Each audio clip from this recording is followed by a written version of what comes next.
എന്നത് വളരെ പ്രധാനപ്പെട്ടതാണ്. അതുപോലെ തന്നെ നമ്മളിപ്പം AC ഇടുന്നു. ഒരാൾ AC ഇട്ട് ഇപ്പം ഇന്നലെ വരെ ഫാൻ ഉപയോഗിച്ചിരുന്ന ഒരാൾ വലിയ ചൂടായിട്ട് AC മാറി. AC ഇടുമ്പോൾ തന്നെ ഫാനും കൂടി ഇട്ട് വെക്കാറുണ്ട് നമ്മൾ. ഇത് രണ്ട് തരത്തിലുള്ള പ്രതിസന്ധി AC ഉണ്ടാക്കുന്നുണ്ട്. ഒന്ന്, അതിന്റെ ത്രോ ഉണ്ടല്ലോ, അത് ഡിസ്റ്റർബ് ചെയ്യപ്പെടും. AC നിന്നുള്ള ഈ പറയുന്ന എയറിന്റെ ത്രോ ഉണ്ട്. ആ ത്രോ അവിടെ ഒരു ഫാൻ ഇട്ട് വെക്കുമ്പോൾ അത് ത്രോ ഡിസ്റ്റർബ് ചെയ്യപ്പെടുകയും AC കാര്യക്ഷമമല്ലാത്ത അവസ്ഥയിലേക്ക് പോവുകയും ചെയ്യും. അപ്പം വലിയ രൂപത്തിലുള്ള എനർജി കൺസ്യൂം ചെയ്യുന്ന അവസ്ഥ ഉണ്ടാവും. ഫാനും കൂടി ഇട്ടു, അതുകൊണ്ട് കുറച്ചുകൂടി തണുക്കല്ലോ എന്ന രൂപത്തിലല്ല കാണുന്നത്. തണുക്കില്ല എന്നൊരു പ്രശ്നം കൂടി അതിന്റെ കൂട്ടത്തിലുണ്ട്.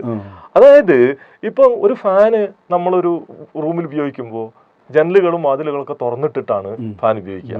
കാരണം അത് എയർ സർക്കുലേഷൻ വർദ്ധിപ്പിക്കും. ആ നിലയ്ക്ക് നമുക്കൊരു കംഫർട്ട് തരും. ഇതാണ് ഫാൻ ഉപയോഗിക്കുമ്പോൾ നമ്മൾ സാധാരണ സംഭവിക്കാറുള്ളത്. എന്നാൽ ഒരു AC ഇടുന്ന റൂമിൽ ഒരു ഫാൻ ഇട്ടാൽ എന്താ സംഭവിക്കുക? കംപ്ലീറ്റ് അടച്ച് മൂടപ്പെട്ട ഒരു മുറിയിലാണ് നമ്മൾ ഇരിക്കുന്നത്.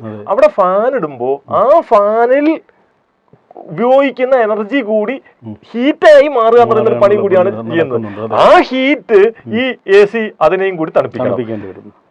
അതോടൊപ്പം ഈ പറയുന്ന AC-യുടെ എഫിഷ്യൻസി പോകുന്നു, ടെമ്പറേച്ചർ വർദ്ധിക്കുന്നു.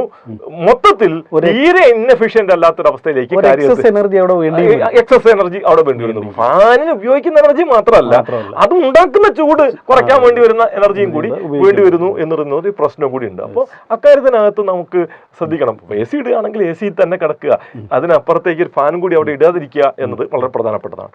പക്ഷെ നമ്മളൊക്കെ കാണാറുള്ളത് എന്താണെന്ന് ചോദിച്ചാൽ, ചിലരൊക്കെ 17 ഡിഗ്രി സെന്റിഗ്രേഡിലൊക്കെയാണ് AC ഇട്ട്. അങ്ങനെ AC ഇടുന്നു എന്ന് മാത്രമല്ല, വലിയ കമ്പിളി പതിപ്പും പുതച്ചിട്ടാണ് ഈ AC റൂമില് കിടക്കുക. അത് ഞാൻ ശ്രദ്ധിച്ചിട്ടുണ്ട്. പക്ഷേ ഒരാൾക്ക് ഏറ്റവും കംഫർട്ടബിൾ ആയി യഥാർത്ഥത്തിൽ ഉള്ള ടെമ്പറേച്ചർ എത്രയായിരിക്കും എന്ന് ചോദിച്ചാൽ, ഒരു 27-28 ഡിഗ്രി സെന്റിഗ്രേഡ് ടെമ്പറേച്ചറിൽ AC പ്രവർത്തിപ്പിക്കുന്നതാണ് കംഫർട്ടബിൾ ആയി കിടക്കാൻ കഴിയുക. പക്ഷെ ഇപ്പോൾ 23 ഡിഗ്രി സെന്റിഗ്രേഡ് 26 ഡിഗ്രി സെന്റിഗ്രേഡ് ആക്കി നമ്മൾ ആ ടെമ്പറേച്ചർ സെറ്റിംഗ്സ് മാറ്റി 3 ഡിഗ്രി സെന്റിഗ്രേഡ് വ്യത്യാസം വരുന്നത് കൊണ്ട് എനർജി എഫിഷ്യൻസിയിൽ ഉണ്ടാകുന്ന വ്യത്യാസം വളരെ വലുതാണ്. അപ്പൊ കറണ്ട് ചാർജിൽ വളരെ കുറവ്. അതായത് ഇപ്പോ ഒരു 1.5 ടണ്ണ് AC-യിൽ ഈ പറയുന്ന ഒരു യൂണിറ്റ് 1 ഡിഗ്രി സെന്റിഗ്രേഡ് ഈ പറയുന്ന ടെമ്പറേച്ചർ മാറ്റി സെറ്റ് ചെയ്യുമ്പോൾ തന്നെ ഏകദേശം ഒരു 30-40 വാട്ട് എനർജി സേവ് ചെയ്യുന്നതിന് തുല്യമായിട്ട് വരും. ഇപ്പോൾ 2-3 യൂണിറ്റ് മാറ്റിയാൽ ഒരു 10-60-70 വാട്ട് എനർജി സേവ് ചെയ്യാൻ കഴിയുന്ന അവസ്ഥയുണ്ടാവും. ഇപ്പൊ കേരളത്തിലുള്ള എല്ലാ AC-കളും ആ രൂപത്തിലൊന്ന് കുറയ്ക്കുന്നതിനെ കുറിച്ച് ആലോചിച്ച് നോക്കിയാൽ അത് ഉണ്ടാക്കുന്ന കംഫർട്ട് എന്ന സാധനം ചെറുതായിരിക്കില്ല. ഇതുപോലെ നമ്മുടെ എനർജി കാര്യമായി ഉപയോഗിക്കുന്ന ഒന്നാണ് ഈ ഫ്രിഡ്ജുകൾ, റെഫ്രിജറേറ്ററുകൾ.